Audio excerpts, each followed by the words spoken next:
네, 홍준표 시장 연일 뉴스의 중심에 서 있습니다. 경찰과의 갈등 몇 주째 계속되고 있는데요. 자, 최근에 있었던 상황, 퀴어 축제에 대한 갈등이 하나고 이번에는 자신의 유튜브 활용과 관련된 압수수색이 이어졌습니다. 발언 듣고 오겠습니다. 대구경찰청장의 책임을 묻겠습니다. 과연 이게 정당한지 안 한지 여부를 이분에 한번 가려봅시다. 내가 대한민국 검사를 한 사람이야. 어떻게 대구경찰청장보다 내 형법을 모르겠어요? 집회 시위를 하더라도 형법상 보장된 권리나 법익을 침해해서는 안 됩니다. 교통방해해서도 안 되고. 전혀 무관하다고 생각이 들지 않습니다. 오비일학이라고 하지 않습니까? 공권력의 집행도 오해받을 짓은 안 해야죠. 네, 장유민 변호사님, 압수수색 관련된 얘기 짧게 무엇이 벌어지고 있는지 정리해 주시죠. 이게 퀴어 축제로 갈등을 빚었던 그 연장선상에서 압수수색이 단행됐다라고 하니까 혹시 그 같은 맥락에서 들여다본 거 아니냐라고 오해하실 수 있지만요. 그렇진 네. 않습니다. 올 2월 달에 대구의 시민단체에서 선거법 위반으로 홍준표 시장과 이 대구의 유튜브 운영자를 고발하게 됩니다. 네. 그 이유는 선거법에 현직 지자체장이 당연하게도 정책과 시정 등을 홍보할 수는 있지만 네. 그 부분이 1분기에 한 종에 대해서 한 회로 규정이 돼 있습니다. 이게 왜 그러냐면요. 잠깐만, 어떻게 규정되어 있다고요? 일단 1분기에 방송이든 어떤 홍보 책자든 한 종류를 택해서 한 회 하도록 돼 있습니다. 어떤 시의 공조직이, 도의 공조직이 네. 단체장을 홍보하는 뭔가 제작물을 만들 네. 때는 한 분기에 한 번만 그렇습니다. 해라. 그 취지는요. 사실 연임도 가능하고 다시 선거에 나올 수도 있는데 다른 경쟁자들이 있는 겁니다. 어떤 네. 시정을 운영하는데 사전 선거운동으로 이 부분을 활용하면 안 된다라는 취지가 녹아져 있는 겁니다.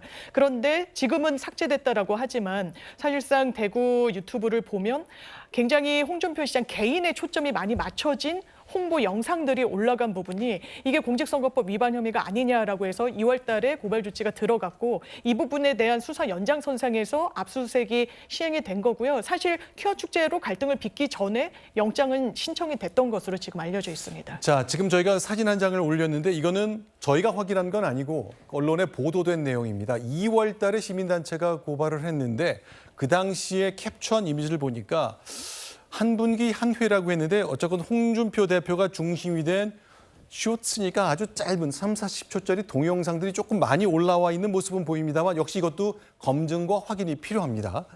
지금 팩트는 지난 2월에 참여연대가 고발했다는 건데 네. 고발 건이 두 가지입니다. 네. 방금 이 대구TV가 대구시 공식 유튜브 채널이거든요. 네. 여기에 분기 1회를 해야 되는데 네. 당시에 1월 달에 당시에 영상은 28개, 쇼츠는 30개가 올라와 있어서 네. 공직선거법 86조를 어겼다는 이 사실 하나로 아마 그저께 네. 경찰청에서 뉴미디어 담당관실을 압수수색한 것이고요. 네. 또 하나는 대구시 공무원 5명이 자기 SNS를 통해서 홍준표 시장의 업적을 계속적으로 지속적으로 네. 계속 피하랬다는 거예요. 네네. 그래서 그 공무원 한 분은 선관위를 통해서 경찰 수사를 받았고요. 네. 나머지 4명은 선관위에서 조사를 하고 수사 자료 통보를 경찰에 했는 이런 부분이 있습니다. 네. 그래서 여기에 대해서 자꾸 오비일학이라고 해가지고 엮어서 경찰청이 마치 퀴어 축제 때 어떤 보복 수사를 하고 있는 듯이 했는데 저는 정상적으로 대구 경찰청이 공직선거법 위반 수사를 하고 있다 이렇게 보고 있습니다. 이거 달력을 저희가 통해서 좀 설명을 드리겠습니다. 이제 오늘 24일이고 어제 23일에 압수수색이 있었습니다. 그 전주에 지난 토요일이죠. 일주일 전 17일에는 퀴어 축제 때문에 경찰과 대구시 공무원들이 이제 대치하는 상황이 있어서 사실은 우리가 알게 모르게 이미 2주 전에 압수수색도 신청했고 또 홍 시장과 대구 경찰청장이 만나서 사적으로 좀 언쟁도 주고받았다 이런 보도까지 나오고 있었습니다. 네, 많은 일들이 있었네요. 네, 맞습니다. 사실 이제 그 홍 시장의 주장으로는 퀴어 축제 이틀 전인 15일에 이제 대구 화재 현장에서 그 김수영 대구 경찰청장을 만났다는 거고요. 거기서 이미 이제 내가 퀴어 축제 때 도로 불법 점거는 막겠다 이렇게 얘기하니까 김 청장이 그러면 집회 방해죄로 입건을 하겠다 이렇게 해서 이미 얘기가 오가고 나서 했기 때문에 이게 사실상의 보복이다라고 주장을 하고 있는 겁니다. 근데 공직선거법 위반이 되려면 이제 출마 가능성이 있을 경우에 출마의 뜻이 있을 때 그런 건데 홍준표 시장 얘기하는 거 보니까 나는 대선도 안 나갈 거고 다음번 선거도 나서지 대선은 출마한다고 한 일이 없고 대구시장에는 출마하지 않는다고 이미 말했다고 공직선거법 대상이 되지 않을 수 있다는 점을 좀 설명하는 것 같네요. 예, 그 점을 강조하고 계시네요. 보면은 정치인은 잊혀지는 걸 가장 싫어한다고 하는데 홍준표 시장은 정치적 이슈를 굉장히 잘 만들어가는 분인 것 같습니다. 지금 뭐 양측의 입장이 팽팽하게 맞서는 가운데 일각에선 이런 분석도 하더라고요. 압수수색 영장 집행을 앞두고 홍준표 시장이 이제 선거법 위반 논란을 사전에 잠재우려고 큐어 축제 때 경찰하고 고의적으로 대립각을 세운 거 아니냐 이제 이런 분석도 있을 정도인데요. 네. 뭐 지금 공식 유튜브 채널에 이제 시장이 많이 등장한 것이 선거법을 위반했느냐가 쟁점인데 사실 영장 발부는 법원이 했습니다. 최근에 이재명 대표나 이제 송영길 대표가 비판받고 있는 점이 사법적 쟁점을 모두 정치적 쟁점으로 만들면서 책임을 회피하고 또 권력기관에 의해서 핍박받는 모양새를 이제 연출하는 점 때문에 이제 빈축을 사고 있는데요. 홍준표 시장도 책임 있는 정치인이라면 같은 길을 걷지 않았으면 합니다. 대구시 홍보 과정에서 출연은 불가피하다면서 선거법 위반이 아니라고 다투면 충분할 것이라고 보고요.